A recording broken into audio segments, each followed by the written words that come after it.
தீப்பொறியில பறந்து வரான் கருப்பேன் சங்கிலி கருப்பேன். கைப்பறையில எழுந்து வரும் ஓசையெல்லாம் கருப்பேன் சங்கிலி கருப்பேன். சாமியே சங்கிலி கருப்பு.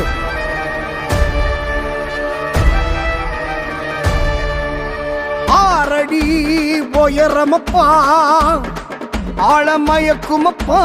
கருப்பப்பா என்னைக்குமே அதுவேதான் காவலப்பா கருப்பப்பா. ஏ சங்கு ஊது சத்தத்தில காத்தா வந்து நிப்பா. பொங்கி வரும் வெள்ளத்தில கரை சேர்த்து வாழவப்பா. சங்கிரிக